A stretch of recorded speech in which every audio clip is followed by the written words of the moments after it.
색깔 있는 인터뷰 시작하겠습니다. 모두가 행복한 혁신 교육을 내세운 조희연 서울교육감 어느덧 임기 2년을 지나 보내고 있습니다.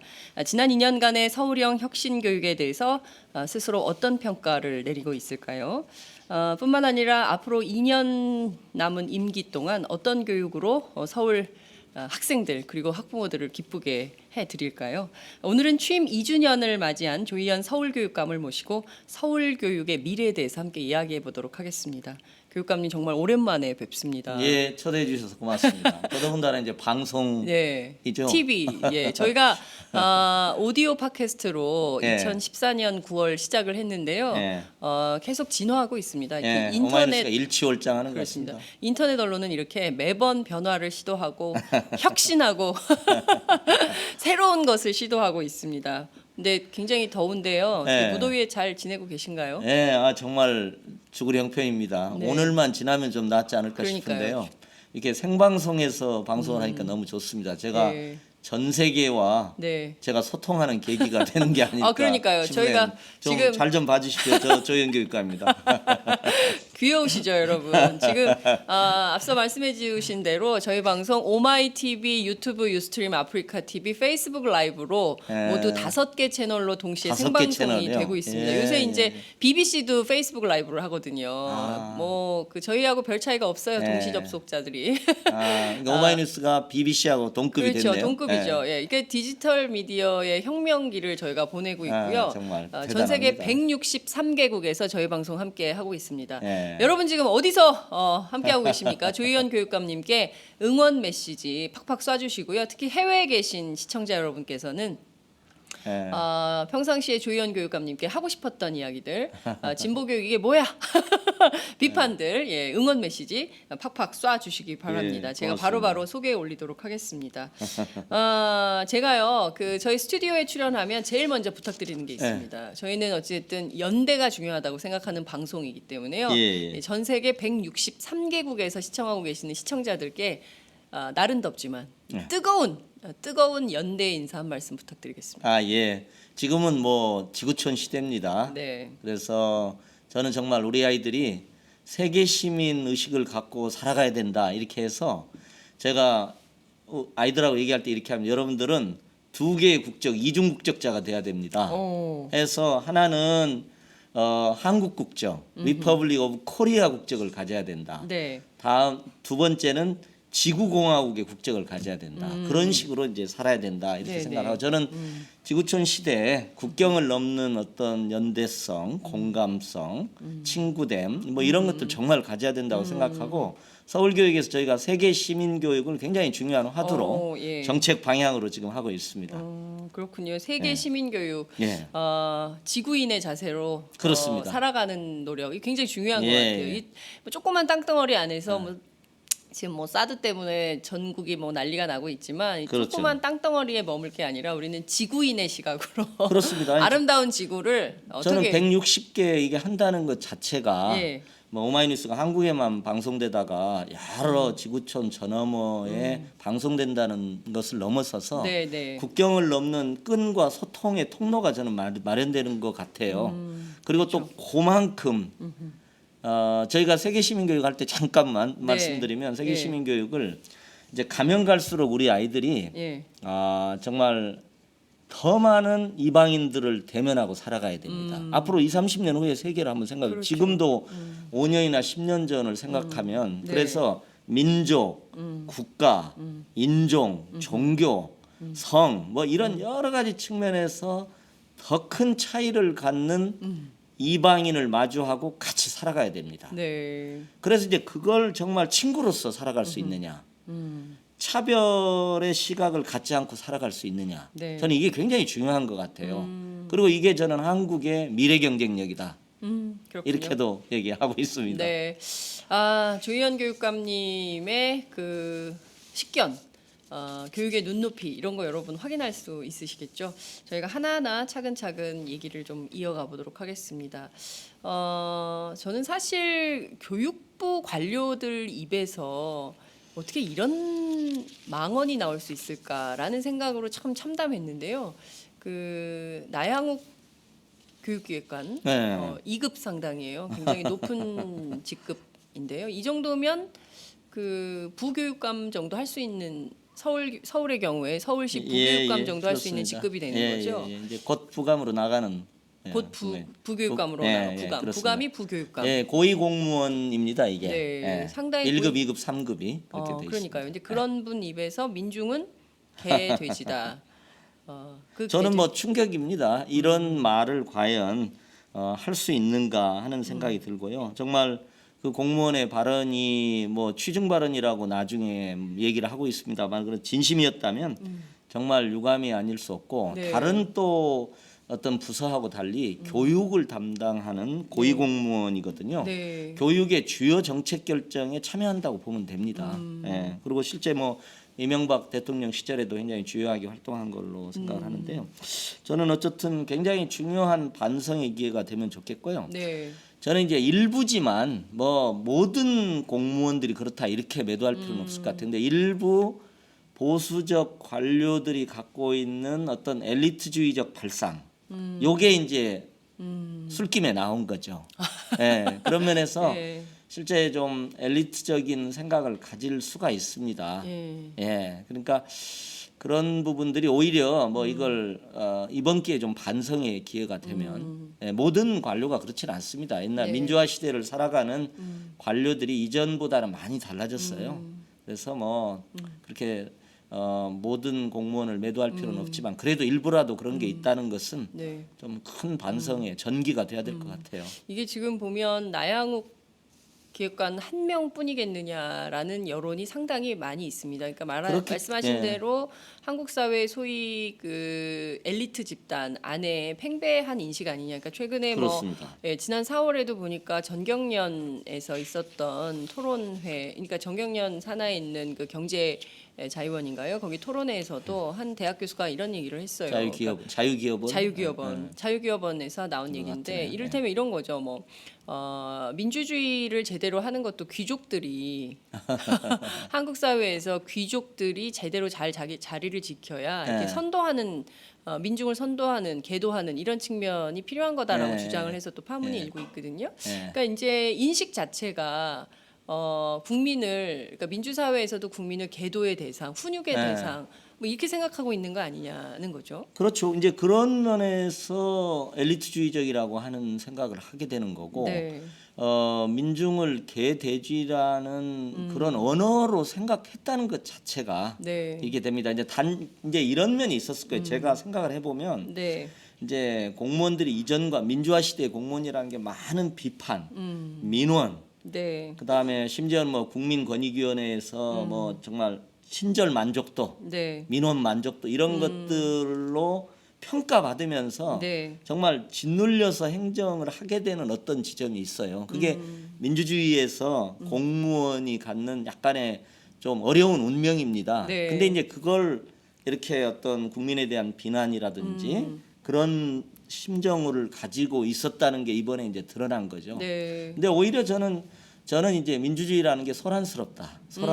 민주주의라는 네, 게 네, 네. 그래서 그 소란 속에서 접점을 찾아가고 그다음에 저도 가끔 그래요. 솔직히 교육청에서 하다 보면 블랙 민원인이라고 그래서 막 네. 그런 분들도 있어요. 뭐 거의 의도적으로 하나의 사안을 가지고 수십 번 민원을 해서 일종의 좀 괴롭히듯이 블랙 민원인이라는 말도 있어요. 그러나 저는 그런 속에서 혹시 우리가 잘못한 게 없는가 네. 이런 걸 이제 자꾸 생각하면서 우리 행정을 좀 업그레이드 시켜가고 네, 네. 시민들에게 개방시켜가고 이제 이런 노력을 좀 해야 되는데 그걸 이런 식으로 자폐적 그런 생각으로 가져가는 게 네. 되는데 저는 제가 하나 오히려 이번 사건이나 또 얼마 전에 구의역 사건이라 이런 것들 보면서 우리 사회가 분노 사회라는 제가 표현을 써보고 싶더라고요. 분노사. 예. 역시 진보 사회학자 출신의 서울교육감님은 이 단어 선택이 용어 선택이 탁월합니다. 아니 그 분노 어쨌든 사회. 분노 예. 사회인 점이 있는 것 같아요. 그게 네. 일단은 하나는 분노할 수밖에 없는 우리 사회적 조건이 있습니다. 네. 분노의 구조적 조건이 있는 거죠. 그렇잖아요. 헬조선으로 표현되는 그렇죠. 겁니다. 청년들의 입장에서 보면 분노하지 않을 수 없잖아요. 이제 그런 점이 하나가 있고요. 또 다른 한편에서는 분노 사회의 또 다른 특징은 이 국민들이 그냥 순응하거나 복종하거나 침묵하지 않는 거예요. 어떤 사건을 나면 그 계기를 통해서 자신들이 갖고 있는 솔직한 우리 사회에 대한 비판적 문제의식, 분노를 표현하는 거죠. 때로는 과도하다고 할 정도로 이렇게 이제 표현하는 점이 있습니다. 그래서 저는 이 분노 사회의 양측면을 좀 생각하면서 네. 우리가 분노할 수밖에 없는 분노로 우리 사회에 대한 증오를 표현할 수밖에 없는 이 현실, 네. 이 현실을 개선해 가야 된다. 그러면 우리 사회가 정말 분노의 용광로 같아요. 맞아요. 근데 이게 그 앞서 이제 청년들이 헬조선 얘기한다라고 말씀하셨는데 그 정도로 지금 그 켜켜이 분노가 쌓여갈 수밖에 그렇습니다. 없는 사회적 시스템이 마련돼 있는 거죠. 아무리 그렇습니다. 노력을 해도 네. 아무리 스펙을 쌓아도 비정규직을 전전할 수밖에 없는 그렇습니다. 이런 상황. 그렇습니다. 예. 그리고 엄마는 집에서 늘 공부해서 훌륭한 사람 되라고 하는데 공부 열심히 했지만 훌륭한 사람이 될 수 있기는커녕 정규직 노동자로 살기도 어려운 이런 그렇습니다. 상황인 거예요. 그러니까 애들이 분노하지 않을 수가 없죠. 네. 그러니까 묻지마 범죄 이런 것들이 도처에서 이런 예. 이런 그 분노 현상이 사회에 생기는 굉장히 지금 중요한 말씀을 하셨는데 거죠. 네. 이 분노로 표현된다는 것 자체는 국민들이나 시민들의 태도나 생각이 좀 바뀌었다는 겁니다. 그러니까 무슨 얘기냐면 이런 거예요. 정말 절망스러운 현실인데 네. 뭐 비정규직이 될 그런 고용 불안에 노출되어 있는데 내 자식은 나는 요행이 계층 사다리를 탈 수 있다. 네. 좋은 직장을 가질 수 있다. 평생 직장을 가질 수 있다는 희망을 갖고 개인적으로 열심히 노력하는 게 안 된다는 생각을 하게 된 거예요. 그 사람도 1%가 되려고 노력하는 사람이래잖아요. 그렇죠. 그러니까 나영학 예. 씨도. 그러니까 내가 노력해도 1%에 못 들어간다. 이 계층 사다리를 타고 높이 올라갈 수 없다. 또 올라가도 사후정이다.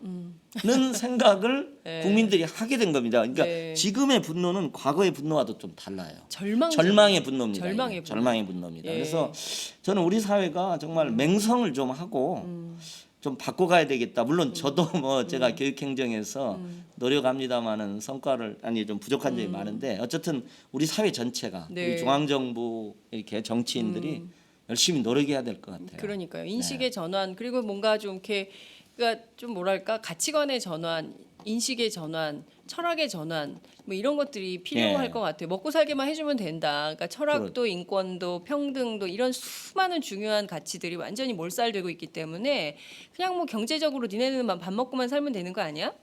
그 먹고 살기만 해주면 되잖아. 니네들이 관심은 오로지 그거밖에 없는 거 근데 아니야? 먹고 라는 식의 살게도 인식을 안 그것도 돼 안 있는 거죠. 했는데 그게 문제가 있는 거죠. 그러니까요. 이게 정말 너무 답답한데. 근데 이런 생각이 들더라고요. 그 진보적인 사회학자 출신으로 어쨌든 진보 교육감으로 진보적 서울교육감. 사회학자는 과거의 정체성입니다. 과거의 정체성, 지금은 현재의 정체성은 서울교육감. 예, 행정가입니다. 예, 교육행정 맡고 계신데요. 예.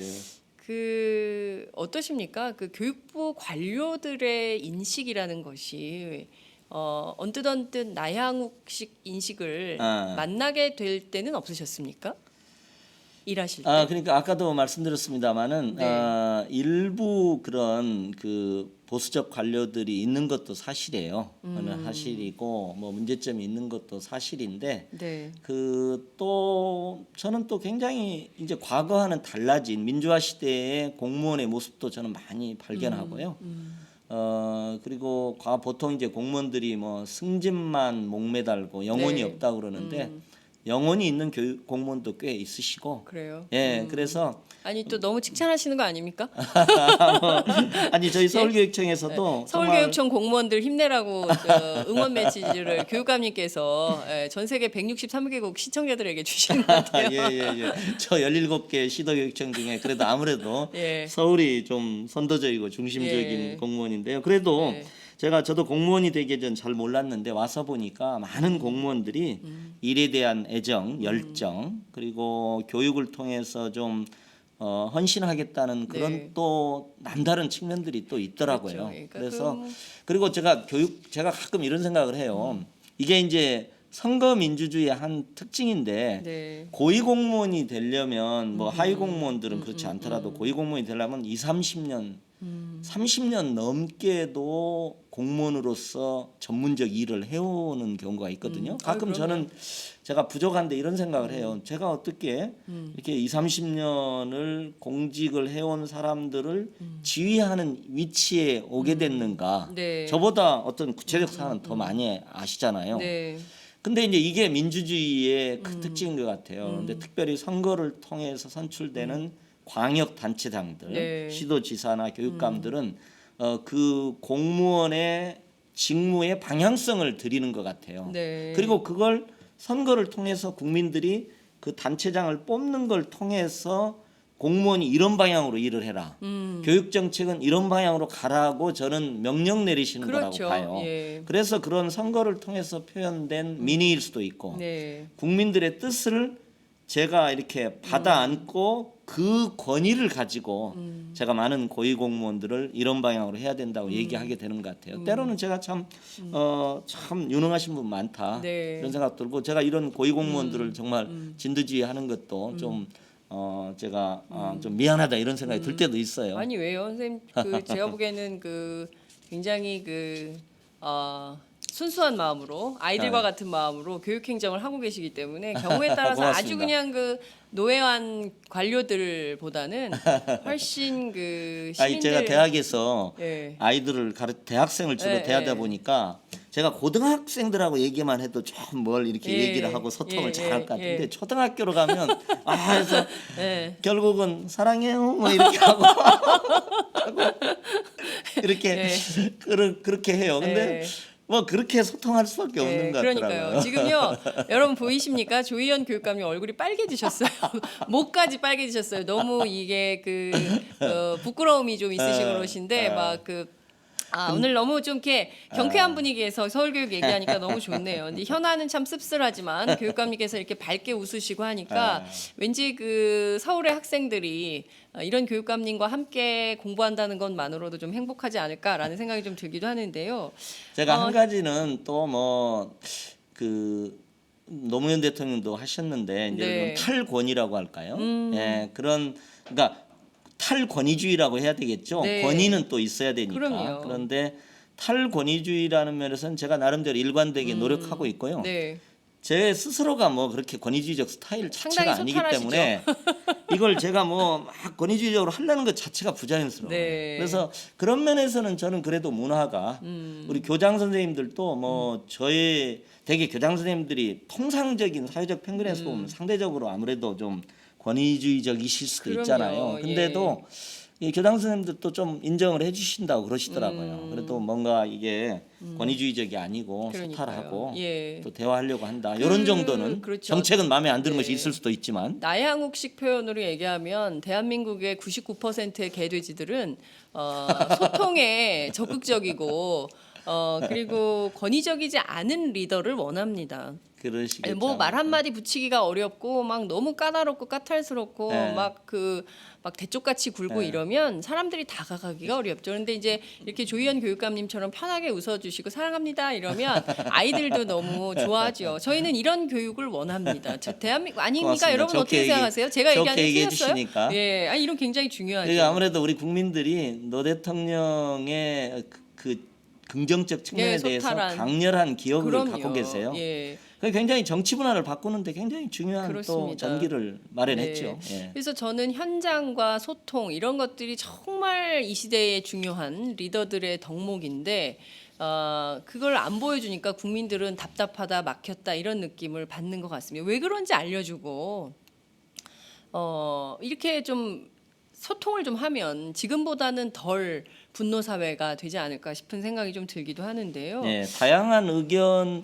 그러니까 사실 저도 이게 있다 보면 생각들이 많이 다양하고 하나의 사안을 보는 국민들의 시선이 너무 다르고 네. 그렇습니다. 그래서 이렇게 다양한 생각, 시선, 요구 그리고 다양한 민원들에 대해서 이렇게 좀 열린 자세로 바라보는 게 참 저도 굉장히 힘들기는 한데 네.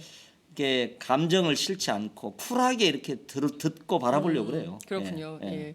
그 현안이어서 한 가지만 더 여쭐게요. 그 개 돼지에 의해서 이어서 쓰레기 발언까지 나왔어요. 무슨 얘기냐면 홍준표 경남지사가 그 진보교육감인 경남의 박종훈 교육감과 관련해 가지고 주민 소환 청구를 하고 있는데 거기에 뭐 허위 서명한 내용이 발견이 됐다 해서 그 네. 지역에 이제 도의원 한 분이 사퇴를 요구하면서 공무원들을 또 동원했다는 거예요. 그래서 그거를 사퇴를 요구하는데 단식을 하고 있는데 그 자리에서 쓰레기가 단식을 네. 하고 있다.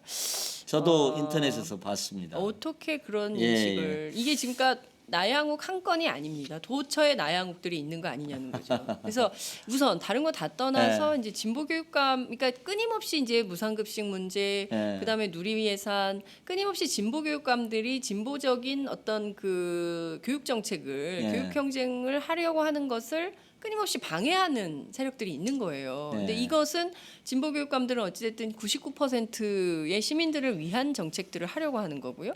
그 반대에 있는 분들은 이제 1%를 위한 건데 이거를 어떻게 좀 이거 뭐 보십니까? 특정 정치인인 홍준표 지사에 대해서 제가 막 언급하는 게 적절할 것 같지는 않은데요. 네. 이제 저는 이제 그 민주주의라는 게 이렇게 선출된 공직자, 책임자, 광역 단체장들이 다른 입장이나 정책 방향을 가질 수 있거든요. 네. 그러니까 홍준표 지사하고 박종훈 교육감이 국민들이 그렇게 선출해 주신 거예요. 네. 그렇잖아요. 네. 그래서 도지사와 시도교육감이 다른 정책 방향을 가지고 가고 있고 네. 긴장과 갈등이 불가피합니다. 근데 이제 문제는 교육에서만큼은 좀 진보 보수 이념 대립 없이 네. 이렇게 좀 상호 존중하면서 그리고 말하자면 주민들이나 도민들이 뭘 원하는가 이런 각도에서 좀 대승적으로 풀어가려는 자세 네. 그런 것들을 좀 가져야 되는데 그렇지 못하지 않느냐 하는 생각이 들고요.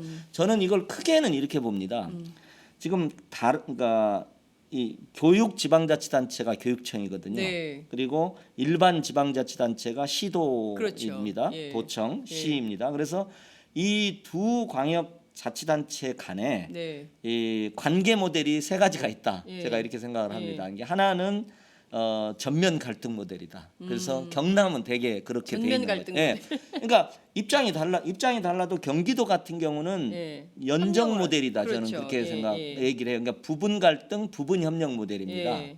그리고 이제 아무래도 서울시는 이게 좀 그렇죠. 전면 협력 모델이다 이렇게 평가를 예, 해주시더라고요. 예. 그래서 저는 그 홍준표 지사한테도 이런 말씀을 드리고 싶어요. 이게 국민들이 그러니까 선출해 준 것이기 때문에 그걸 좀 받들어서 저는 경기도식으로 부분 갈등, 부분 협력 모델이 맞다.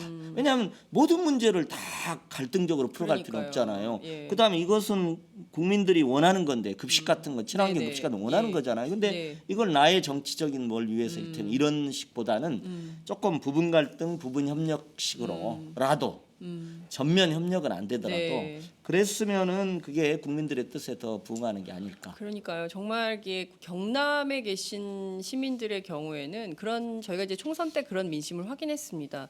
아, 정치에 관심을 안 가졌더니 내 그 통장에서 급식비가 빠져나가고 누리 예산이 그 꽂히질 않고 아주 미치겠다. 이게 뭐 하는 건지 모르겠다. 이제 이런 시민들의 발언을 저희가 이제 쭉 인터뷰했던 기억이 나는데요. 네.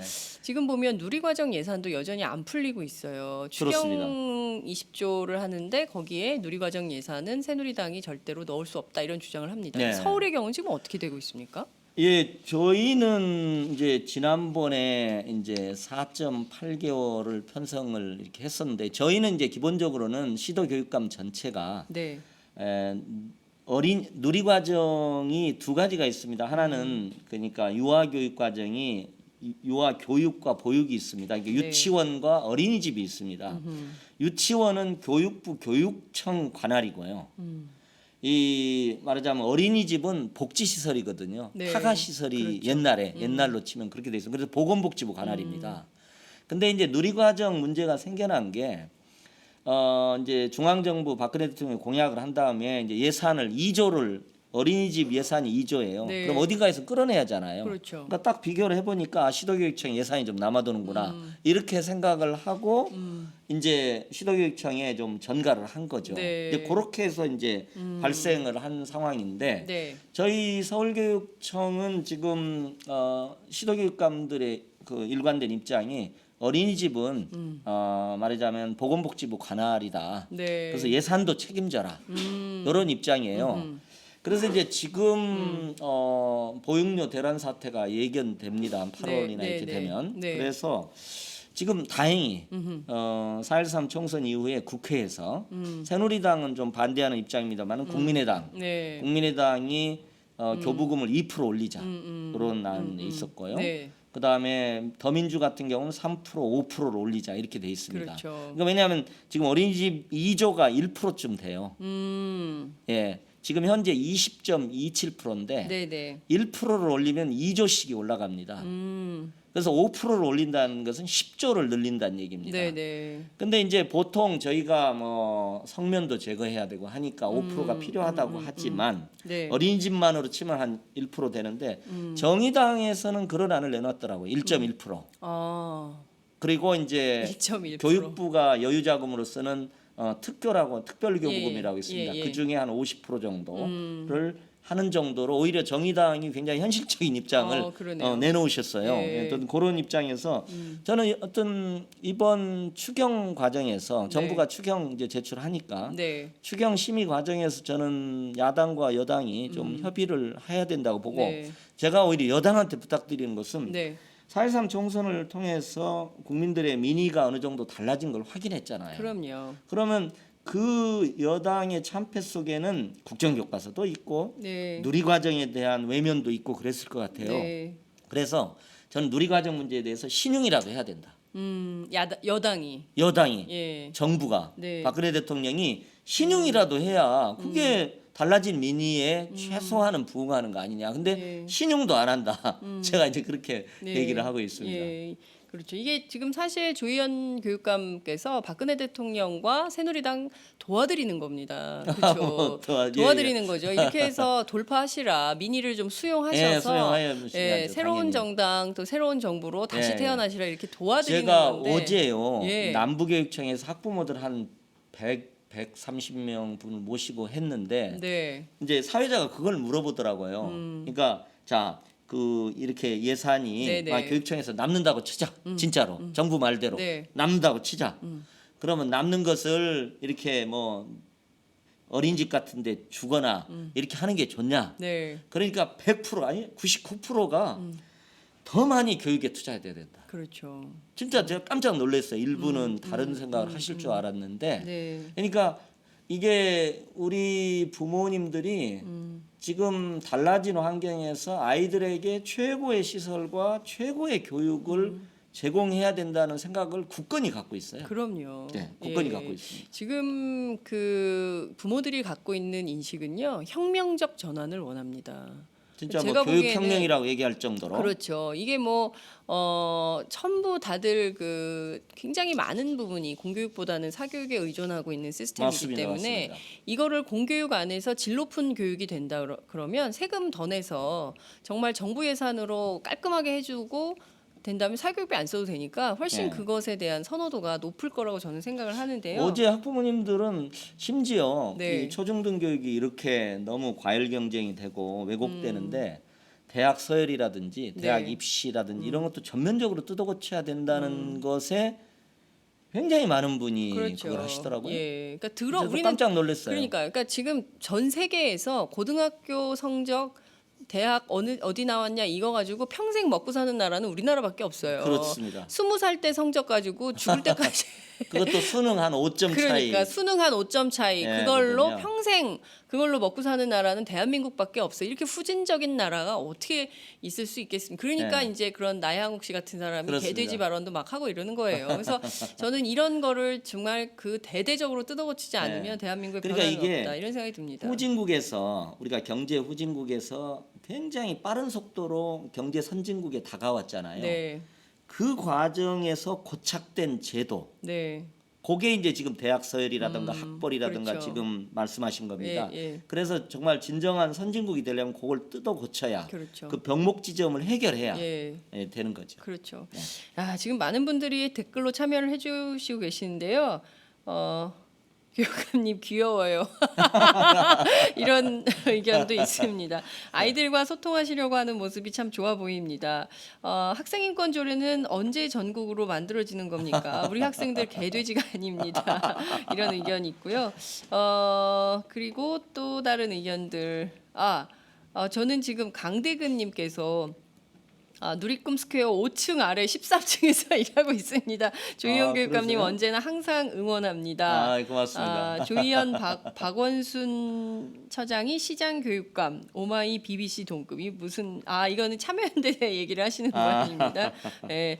박원순 시장, 조희연 서울교육감이 있어서 정말 든든합니다. 이분 저희 닉네임이 정말 재밌네요. 결혼 계획 없어.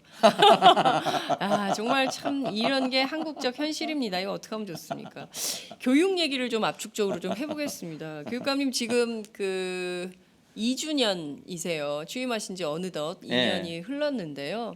사실 뭐 재판도 있으시고 저희가 보기에는 이게 뭐 사실 이 재판으로 사실상 조희연 교육감의 발목을 잡는 거 아니냐 이제 이런 기자들의 우려도 있었습니다. 지난 2년 좀 어떻게 평가하시고요? 어떻게 돌아보고 계신지요? 뭐 김상곤 교육감, 광노현 교육감, 그다음에 뭐 김승환 교육감 이렇게 혁신 교육의 상징적인 분들이 많이 계십니다. 그래서 제가 이제 2년 동안 하다 보니까 우리 시대에 요구되는 어떤 교육 개혁, 교육 혁신에 큰 도도한 흐름이 있는 것 같아요. 그러니까 그 큰 흐름에 제가 이렇게 동선해서 편승해서 일정 측면은 또 지휘해야 되는 그런 임무가 맡겨졌구나 하는 생각이 좀 들고요. 저는 정말 낡은 교육, 우리 아이들을 잠자게 만드는 교육, 죽은 교실을 만드는 교육을 넘는 어떤 새로운 교육, 뭐 그걸 뭐 선진국에 부합하는 교육이라고 해도 관계 없습니다. 그래서 어떤 그런 새로운 교육으로 이렇게 변화를 시키는 것이 굉장히 중요하고요. 그럼 두 번째는 저는 교육 불평등이 굉장히 중요하다고 봅니다. 교육이 희망의 통로가 돼야 된다고 봐요. 근데 점점 이게 헤데이크가 되잖아요. 두통거리가 되고 있습니다. 저출산도 교육 때문이에요. 맞아요. 아이들 교육시키는 게 두려워서 출산을 기피하는 현상까지 아까 이제 뭐 결혼 계획 없음 그런 저출산 상황을 반영하신 건지는 모르겠습니다만은 그런 상황인데 지난 2년 동안 그래도 큰 방향에서 말하자면 기존의 김상곤 광노현 교육감 때부터 이렇게 하던 큰 교육 정책의 큰 방향 정책들을 다 복원시켜냈습니다. 친환경 무상급식, 학생 인권 조례, 혁신학교 확장 이런 것들을 해놓고요. 그다음에 이제 새로운 어쨌든 교육 개혁을 위한 새로운 교육을 위한 어떤 기본 틀거리를 저는 마련한 것 같아요. 교육 과정부터 교육 관계, 교육 행정 혁신 이런 여러 측면에서 기본 틀거리를 갖추고 이제는 이것을 저는 이제 후반 2년은 그렇게 생각합니다. 이런 큰 교육 혁신 정책을 현장에 뿌리내리고 체감되게 하고 학부모 참여하게 하고 이런 큰 방향을 임기 후반기에 지금 생각을 하고 있습니다. 그렇군요.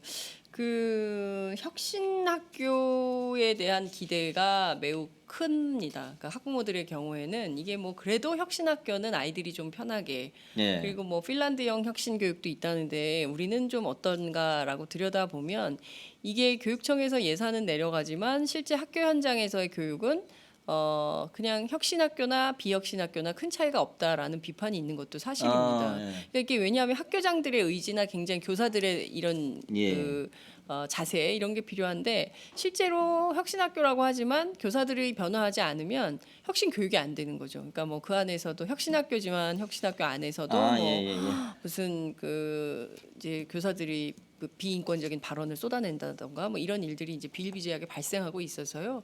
그런 학교 현장에 대한 감시나 감독 이런 것들은 좀 어떻게 이루어지고 있습니까? 그러니까 이제 이렇게 생각하시면 될 것 같아요. 혁신학교라는 게 아까 말씀드린 대로 우리 시대에 요구되는 어떤 새로운 교육의 말하는 실험장 같은 거라고 생각하시면 될 것 같아요. 이게 성공해야 저는 우리 사회가 바뀌고요. 지금 혁신학교가 가장 잘 되는 데가 초등학교 수준입니다. 이것이 중학교, 고등학교로까지 확산되고 그런 혁신 교육에 맞게 대학 입시 제도까지 바뀌는 네. 교육 정책까지 바뀌는 네. 요게 저는 우리 시대의 큰 교육 개혁의 큰 방향이라고 보고요. 네. 이제 단지 이제 이런 점은 있는 거죠. 혁신학교 말씀하신 대로 혁신학교에서도 일부 좀 학교장님이 리더십이 조금 불안정하다든가 네. 이렇게 하거나 또 일부 혁신학교에 잘 적응하지 못하시는 교사가 있어서 네. 조금 뭐 비혁신적 모습이 있는 것도 사실인데요. 네.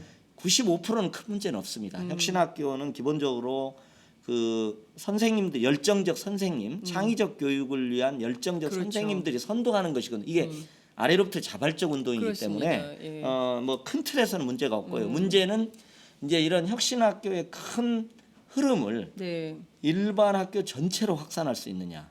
그래서 이제 저희가 혁신학교를 넘어 학교 혁신으로, 혁신학교를 넘어, 그러니까 일부 학교만이 아니라 네. 맞아면 학교 혁신으로. 그래서 저희가 학교 혁신 지원센터를 만들었습니다. 네, 그러니까 혁신학교를 지원해 드리는 것은 네, 물론이고 네, 네. 혁신학교의 그런 어떤 새로운 교육적 원리들을 일반 학교로 확산하는 이제 그런 저는 한 그 시기가 언제 될지 모르는 모든 학교가 혁신학교가 되고 혁신학교라는 말은 없어져야 된다. 그렇죠. 그죠? 네. 그런 큰 방향을 이제 지금 생각을 하고 있고. 그러니까 좀 이런 측면도 있는 것 같아요. 앞서 이제 저희가 이제 나향욱 교육기획관 얘기 계속하고 있는데 이분이 이제 23살에 사무관이 돼서 계속 교육관료로 커나가서 이제 올해 47. 그러니까 그야말로 이제 20년 넘도록 교육관료로 살아오면서 굳어진 인식이 있다면 그렇죠. 교사들의 경우에도 대개 23살, 24살에 교사가 되잖아요. 예. 그래서 이제 나는 선생님이다라는 어떤 권위 의식이 평생을 지배하니까 50대 정도에 되는 중년의 여성 교사들의 경우에는 예. 학교 현장에서 저학년 아이들하고 소통도 잘 안 되고 굉장히 권위적으로 하고 이런 거에 대해서 젊은 엄마들하고 갈등도 많고 막 이런 것 같더라고요. 예. 그건 뭐 적절한 지적이시고요. 네. 그런 부분이 많지는 않지만 좀 상당히 있는 것도 사실이고요. 네. 그래서 이제 학교를 관리하는 교장, 교감 선생님 계시잖아요. 네. 그다음에 이제 일반 교사가 그렇습니다. 있는데 아이들은 급속히 바뀌잖아요. 네. 그다음에 그게 단순히 아이들의 감수성이 바뀌는 것뿐만 아니라 전반적인 우리 사회의 문화가 바뀌잖아요. 그렇죠. 이 세대 갈등도 탈권위 심각한 규정. 것 그래서 같아요. 세대 갈등 같은 예, 게 벌어지는 학교에도 거예요. 있는 건 맞아요. 사실입니다. 예. 그래서 이제 그 점에서는 가장 중요한 게 이제 교장 선생님의 리더십입니다. 네. 그러니까 우리 시대에 맞는 어떤 소통 경청의 리더십으로 바꾸는. 그래서 저희 뭐 많은 교장 선생님들이 그런 노력도 하시고요. 네. 하는데 저희가 최근에는 이제 그러니까 말하자면 교장 선생님이 되실 때 굉장히 강한 그 연수 과정이 있어요. 직무 연수 과정이 있어요. 그래요. 예. 그러고 이제 퇴임 전에 또 이렇게 네. 이런 과정이 있는데 예. 중간 연수 같은 게 좀 필요하겠다는 착상을 저희가 해서 그래요. 그런 거 필요할 것 또 같아요. 힐링도 하셔야 됩니다. 너무 힘들어요 요즘 학교가. 예. 교장 선생님도 너무 예. 힘드시기 때문에 힐링도 하시면서 또 새로운 학생 변화에 맞는 사회 변화에 맞는 어떤 리더십에 대해서 네, 고민할 네. 수 있는 기회, 예. 소통할 수 있는 예. 기회도 좀 마련하는 게 필요하고요. 선생님들에 대해서도 당연히 필요하고요. 정말 단지 재밌는 포인트가요. 네. 그 저학년 초등학교의 경우에도 저학년 경우에는 전부 50대 이상의 여성 교사들이 되게 많아요. 근데 세대 갈등이 뭐 가장 격심한 그러니까 좀 젊은 선생님들이 지금은 저학년을 거의, 가르쳐야 되는데 교사가 최고의 직업이잖아요. 남성이 여성의 경쟁력이 없어요. 지금 80%뭐 그러니까 심지어는 좀 남성 교사를 쿼터제를 둬가지고 확보해드려야 그래요. 왜냐하면 무거운 일도 해야 되고 그러니까 그런 얘기가 나올 정도입니다. 네, 지금 그래서 좀 그것은 정책적으로 안 될까? 좀 젊은 교사들이 저학년 아이들을 맡아서 교육하는 방법. 그러면 세대 차이도 없고 아이들하고 호흡하는 것도 좀 긴밀해지고 이러지 않을까? 이런 그 현장의 아니, 학부모들이 생각이 있더라고요. 그것도 가능한 생각인데 제가 이제 보다 보니까 또 반대. 그럼 네. 고학년은 나이 드신 선생님들한테 다 받으라는 얘기가 이렇게 돼가지고 이렇게 하려면 이런 문제가 있고 그래서 그렇군요. 전반적으로 선생님들이 조금 어쨌든 사회 변화를 인정하고 쿨하게 인정하고 그렇습니다. 예, 우리도 그러잖아요. 가정에서도 아이들을 훈육하는 방식이 이게 세월이 바뀌고 또 아이들이 초등학교 중학생이 되고 벌써 자존심 접어야 됩니다. 우리 아이들한테 아이들이 삐뚤어 나가지 않게 네. 잘 하려면 예. 그래서 조금 그런 큰 변화에 맞게 일종의 선생님도 교실이라는 공간에서 리더잖아요. 네. 그러니까 리더십의 어떤 유형을 좀 바꾼다. 이런 생각을 좀 많이 해주시는 게 좋고 또 생각보다는 그게 낮은 자세로 경청하고 네. 소통하고 한마디 더 들어주고 네. 원리는 굉장히 저는 간단한 부분이 있다고 봐요. 어떤 지점에서. 네, 네, 그래서 네. 그런 면에서 우리 선생님들도 많이 노력하고 계세요. 그렇군요. 알겠습니다. 그 혁신 교육에 대해서 저희가 이제 말씀 나누고 있는데요. 그 최근에 또 이런 사건이 벌어졌습니다. 수능 모의고사 문제가 유출이 돼서 큰 네. 논란이 벌어지고 있는데요. 강남의 스타 교사하고 강사하고 그 현직 고등학교 교사, 국어 교사가 연루돼서 이제 물론 구속되고 이제 그 사법 처리를 앞두고 있는데요. 이게 뭐 다른 건 다 떠나서 현직 교사가 연루된 사건이라는 데에 대해서 굉장히 네. 충격을 받습니다. 이게 다른 거 다 떠나서 대한민국이 대학 가는 문제 때문에 전 국민들이 이렇게 골몰하고 있고 유치원 때부터 선행학습을 하고 막 이런 상황인 건데 이 심각한 도덕적 해이를 어떻게 봐야 될까요? 네, 저는 이런 사건을 보면서 네. 뭐 돌을 던지는 것도 있겠지만 우리 사회가 어디까지 가 있는가를 한번 좀 돌아보는 기회가 됐으면 좋겠다 이런 생각이 좀 들어요. 이게 정말 모두가 경쟁 위주로 네. 문제풀이 교육에 그리고 그것도 내가 하는 일에서 1등이 돼야 되기 위해서 네. 그렇잖아요. 그러니까 어떻든 그 수능 강사, 스타 강사가 네. 거기서도 1등이 돼야 돼요. 더 많은 수익을 또 창출해야 돼요. 그것은 또 우리의 어떤 치열한 입시 경쟁의 토양에서 이렇게 왜곡된 비즈니스를 하는 겁니다. 어떻게 보면 그 정도로 우리 사회가 망가져 있는 거죠. 그 뭐 또 토익 시험 문제 같은 경우 유출된다거나 네. SAT 문제가 유출된다거나 그게 한국이잖아요. 네. 이제 그럴 정도로 우리 사회가 이익 중심으로 그리고 1등주의적으로 경쟁주의적으로 왜곡돼 있다는 걸 한 번쯤은 좀 성찰하는 그렇게 따져놓고 보면요 우리 사회가 너무 당연하지만 교회도 사고 파는 사회예요. 에? 교회. 그죠? 그다음에 교회도 상속하는 사회죠. 그러니까 저도 이제 저희 형님 뭐 이 목사예요. 목사 저희 둘이나 목사입니다. 아, 정말? 5명 중에 둘이나 네. 목사인데 제가 가만히 생각을 해보면 야 모든 걸 다 하나님이 주신 거잖아요. 그렇죠? 모든 재산을 초계와 같이 여겨야 되잖아요. 네. 성경이 매일 일요일 날 가면 그럴 거 아니겠어요. 네, 네, 네, 그런데 그만큼 물질주의적으로 우리가 이렇게 변해 있는 거예요. 우리 스스로가 불감증을 가질 정도로. 네, 네. 그래서 좀 저는 씁쓸하면서 이게 우리 어떤 입시 현실, 교육 현실뿐만 아니라 전반적인 사회 현실에 대해서 네. 한번 돌아봤으면 좋겠다. 이런 생각이 좀 들어요. 그렇군요. 이제 앞서 교육 불평등을 좀 해소하는 역할을 좀 많이 하고 싶다 하셨는데요. 이를테면 구체적으로 좀 어떤 방법으로 교육 불평등을 해소할 수 있을까? 그 학부모님들이 학교 현장에서 느끼는 그 심각성도 많이 네, 있거든요. 그렇습니다. 예, 뭐 그런 얘기도 해요. 고등학생 학부모를 둔 분들은 학원비를 얼마 쓰느냐에 따라서 그 저기 뭐야 좋은 대학을 가는지 못 가는지가 결정한다. 학원비가 성적을 결정한다. 그렇죠. 이런 얘기를 공공연하게 막 하거든요. 그러면 그런 거액의 학원비를 못 쓴 학부모들의 경우에는 내가 우리 아이를 좋은 교육을 못 시키고 그렇죠. 있구나 이런 자괴감, 열패감에 빠지게 됩니다. 이걸 좀 어떻게 할 수 있을까요? 그러니까는 이제 이게 저희가 이제 어쨌든 교육 불평등, 네. 교육이 우리가 이렇게 단기간에 세계 어느 나라도 못한 압축적 경제 성장을 한 이후에는 네. 교육이 있었어요.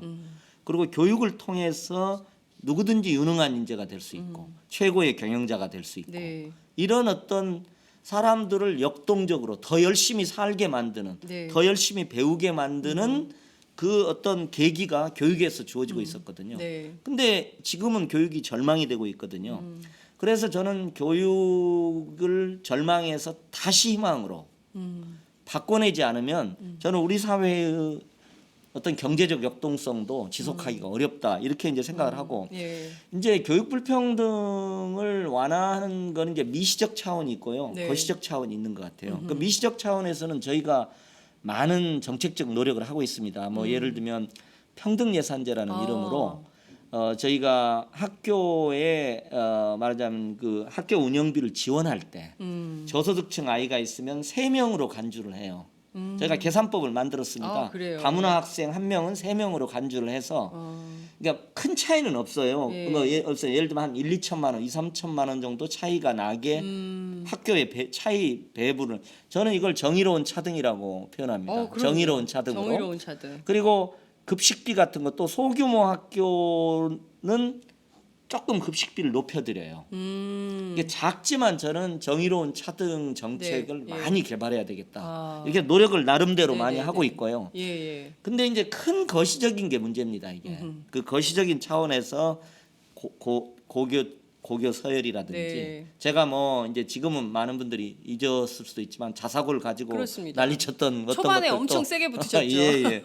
뭐 그러니까 결국 뭐 어떻게 보면 한 자사고가 서울에 한 25개가 있는데 한 2개 정도는 일반고로 전환을 했습니다. 네, 네. 했는데 어쨌든 뭐 그런 거 그게 거시적인 어떤 교육 불평등을 상쇄하는 정책입니다. 네. 그다음에 대학 서열이라든가 이런 것들도 좀 개선하고요. 이런 큰 방향에서 그리고 그것의 상당 부분은 교육부가 담당을 해야 되더라고요. 네. 그래서 교육부가 조금 더 이런 국민들의 요구에 부응해서 교육 불평등을 획기적으로 완화하는 정책을 내놓고 저희들하고도 협의했으면 좋겠습니다. 그렇군요. 교육부가 좀 더 적극적으로 나섰으면 좋겠다 이런 말씀 주셨습니다. 네. 앞으로 이제 임기 2년 남으셨는데 물론 이제 재선을 위해서 또 노력하시겠지만 저는 우선 임기 그런 2년 생각은 전혀 예, 않고요. 예, 임기 2년 열심히 제가 성과를 좀 내려고 하고 있습니다. 예, 그 조희연 교육감이 성과를 내는 게 국민적 성과라고 서울 시민의 성과라고 볼 수도 예, 있겠죠. 저도 뭐 그런 마음으로. 예. 그 공공성 훼손하고 있는 비리 사항 문제에 대해서 적극적으로 대처하겠다 이런 감시 강화에 힘쓰겠다 예. 이런 말씀 해주셨어요. 예. 비리 사항 문제에 대해서는 국민적 공분을 사고 있는 건데요. 특히 동구학원 이런 문제들은 좀 어떻게 네, 되는 예. 건가요? 동구학원에 대해서는 저희가 얼마 전에 관선이사, 임시이사 파견 결정을 내렸습니다. 그것도 아하. 꽤 힘든 결정인데요. 네. 저희가 뭐 교육단체 요구도 받아들이고 해서 저희가 좀 적극적으로 의회의 요구도 받고 해서 했습니다. 근데 저는 사학이 많은 사학이 그런 건 아니고요. 네. 일부 사학이 전체 사학의 이미지를 훼손해요. 그게 어느 경우나 마찬가지일 예, 거예요. 예. 그런 면이 있는데 저는 사학의 기본 정신, 출발점에 선 사학의 정신이 뭘까? 저는 이렇게 정리하고 싶어요. 국가 재정이 부족한 상태에서 네. 사재를 털어서 교육을 통해 사회공헌을 하겠다. 국가 재정이 없던 시절에 예. 내 돈이라도 털어서 그렇죠. 사재를 털어서 교육을 통해서 정말 네. 국가 공헌을 하겠다는 정신이 흐르고 있는 것 같아요. 그 해방 이후에 전쟁 예, 이후에 많은 분들이. 그렇게 하셨잖아요. 그렇죠. 그게 우리의 압축적 경제 성장의 한 동력이기도 하죠. 네. 교육에 예. 국가 재정으로 다 할 수 없으니까요. 그러니까요. 그래서 이렇게 왔는데 이제 이게 지금은 이게 재산이 됐어요. 예. 2세대, 3세대한테는. 예. 그러다 보니까 이제 자녀들 간의 갈등도 생기고 이게 재산이 되고 예. 그 과정에서 또 여러 가지 횡령이라든가 배임이라든가 이런 게 발생하는 네. 이런 상황이 돼서 저는 일부 비리 사학에 대해서는 제가 굉장히 단호하게 하려고 합니다. 예, 그리고 왜냐하면 전체 사학의 정말 건전한 이미지를 유지하기 위해서도 제가 나서야 되겠다. 오히려 제가 그런 그렇구나. 생각을 하고 네. 오늘 아마 발표 제가 결재는 했습니다마는 네. 환일고등학교에도 이사장 환일고등학교. 예, 환일고등학교도 예. 이제 문제가 됐습니다. 예, 예. 너무 막 그 학교 학사 행정을 하는데 전횡을 해가지고. 아, 근데 이제 지금 이사장이었다가 본인이 교장을 하고 있어요. 그래서 저희가 지금 그러면서 이사 이렇게 예. 돼가지고 저희가 이사 승인 취소를 합니다. 네. 그러면 교장도 어려울 네, 거예요. 네. 그런 상황입니다. 그래서 제가 조금 이 문제에 대해서는 단호하게 네. 하고 저는 우리 사학이 네. 원래 정신으로 돌아가자. 저는 그런 말씀을 드리고 싶어요. 그렇군요. 아, 원래 정신으로 돌아가서 제대로 해야 되는데 이사장하다 교장하다 뭐 돌려막기도 아니고 참 이렇게 학교를 운영하니 그 학교 안이 제대로 정상적으로 돌아갈 수 예. 있을지 의문입니다. 가족 경영을 하는 경우가 많아요. 대체적으로. 심각합니다. 예. 이런 말씀도 하셨어요. 우리의 교육이 현재 우리의 교육은 아동 청소년 학대 수준이다. 예. 이런 비판도 하셨습니다. 아동 학대, 청소년 학대 예, 뭐 그런. 정작 학교 교육 안에서 그런 일들이 벌어지고 있다는 데 대해서 교육감으로서 참담함을 표현한 거 아닌가 네, 싶기도 그렇습니다. 한데요. 어떻게 하면 개선할 수 있을까요? 그렇죠. 그러니까 이제 그게 네. 현재 어쨌든 대학 입시 경쟁 질서 하에서 이걸 바꿔가려니까 좀 어려운 점이 좀 있는 건 사실이에요. 네. 그러나 저희가 이제 고등학교 같은 경우에도 말을 이렇게 만들었습니다. 좀 어려울지 모르겠는데 개방 연합형 종합 캠퍼스 교육과정. 어렵다. 개방형, 예, 연합형, 예, 그런 캠퍼스 교육과정 예. 이런 건데 이건 뭐냐면 약간은 대학 모역을 벤치마킹해서 예, 결국은 교육 과정을 다양화하려는 큰 틀입니다. 아이들의 요구나 감수성이 다양하기 때문에 네, 트랙을 좀 다양화하는 이제 그런 의미에서 이제 개방형으로 대학 캠퍼스형으로 이렇게 한다는 취지로 저희가 교육 과정 개선도 하고 있고요. 오디세이 학교라고 제가 전에도 그러니까요. 한번 인사를 드렸습니다만 어떤 고교 자유학년제라는 이름으로 뭐 북유럽에서 하는 전환학년제, 갭이어 뭐 이런 거하고 유사한 공교육 내의 어떤 다른 트랙이죠. 그래서 어쨌든 트랙을 다양하고 교육 과정을 다양화하는 네, 그런 방향에서 지금 현재 노력을 해 가고 있고요. 한편에서는 아까 말씀드린 대로 혁신학교라고 하는 새로운 교육 실험들이 이렇게 확산되어 가도록 네. 저희가 뭐 정말 총력 지원을 하고 그렇군요. 뭐 요런데 제가 이제 가끔 이런 생각이 들어요. 제가 이 교육감으로 나오기 전에 이제 대학원 강의나 여기서 썼던 책에 하나가 리얼 유토피아라는 책이 있습니다. 에리골린 라이트라는 예, 미국의 유명한 나름 사회학자가 예, 있습니다. 예, 예. 그분이 번역도 돼 있어요. 리얼 유토피아라고 하는데 이제 리얼 유토피아에서 살고 싶네요. 진정한 유토피아 예, 예. 되는데 거기서 이제 이렇게 변화나 개혁이나 이분은 변혁이란 말을 쓰는데 이것이 이루어지는 세 가지 방식이다. 우리가 통상은 새로운 사회가 단절적 변화를 많이 생각해요. 혁명적이고 단절적인데 네, 이분은 두 가지를 별도로 얘기해요. 틈새적 변화, 공생적 변화. 네, 틈새적 변혁, 공생적 변혁 이렇게 얘기를 하시더라고요. 네. 저는 틈새적이라는 게 이런 의미라고 봅니다. 저는 제가 뭐 그 당시 뭐 이렇게 대학에서 같이 수업하고 할 때는 그 생각을 못했는데 네. 혁신학교 같은 거, 아하, 오디세이 학교 같은 예. 거 이런 것들을 틈새적 현존의 질서 내에서 예. 이렇게 성장시켜 가는 거죠. 네, 틈새를 확장시켜 가고 예. 틈새에 들어가고 이런 지점이 좀 있는 거고요. 네, 또 이제 공생적이라는 것은 아무래도 연속적 변화도 있잖아요. 예를 들면 복지국가의 큰 네, 흐름 예, 예. 이런 건 이제 계승해서 가야 되는 거고요. 네. 그래서 변화라는 게 어느 날 호련히 단절적으로 오지만 어떻게 보면 이제 이런 틈새적 변화가 누적이 되고 네, 공생적 계승적 변화가 누적되고 또 그것 위에 뭐 단절적 변화도 오는 게 아닐까. 그래서 제가 요즘 그런 생각도 한번 해봤습니다. 그렇군요. 그 굉장히 중요한 것 같아요. 그러니까 여러분 알고 계셨습니까? 그 서울의 교육의 변화를 위해서 사실 그동안 우리가 보수적 교육감들을 볼 때는 정말 눈살을 찌푸리고 볼 수밖에 없는 행태들이 많아서 정말 국민들로부터 반감을 샀는데 이렇게 그 너무 홍보를 좀 더 적극적으로 하셔야 될 것 같아요. 이런 것들이 서울에서 혁신 교육이 이렇게 자리 잡아가고 있고 예산도 이렇게 평등 예산 또 정의로운 차등. 제가 아주 뭐 정의로운 좋은, 차등 뭐 예. 역시 사회학자셔가지고요 굉장히 용어가 재밌는 용어들이 많이 나오고 있습니다. 그래서 이런 역할들을 하고 계셨는데 우린 잘 몰랐습니다. 사실 그러세요? 예 서울형 교육에 이런 의미 있는 실험들, 예. 의미 있는 13개 변화들을 교육청에서 진보교육감들이 그렇군요. 동일한 궤에서 네 다양한 방식으로 지방적 특성을 반영해서 그렇군요. 크게 가고 있습니다. 조금 이 더 흐름이 적극적으로 알릴 가는 필요가 겁니다. 있겠는데요. 물론입니다. 예, 예. 그 조희영 교육감님 그동안 팟짱에 자주 안 나오셨는데요. 예. 앞으로는 좀 고정 출연하셔가지고 예. 서울의 혁신 교육에 대해서 정말 자주 국민들께 좀 불러주십시오. 예 많이 소통할 수 있으면 좋겠다는 생각이 좀 듭니다. 네. 시간이 다 돼가지고 네. 두 가지만 여쭤볼게요. 예. 우선 방과 후 프로그램을 지방자치단체에 이전하는 모델을 고민 중이다 하셨어요. 예. 어떻게 된 겁니까? 요게 예. 지금 학교가 제가 보니까요. 네. 너무 많은 혹이 달려 있어요. 혹. 다 좋은 혹인데 예. 초등 돌봄 그렇죠. 얼마나 좋은 일이에요. 예. 저는 다 붙었잖아요. 예. 방과후 학교 사교육을 없애기 위해서 네. 학원을 흡수하는 의미도 있어요. 공교육 네네. 안으로. 예, 예. 노무현 대통령 때 여기 방과후 학교가 딱 붙었습니다. 이게 다 좋은 호기예요.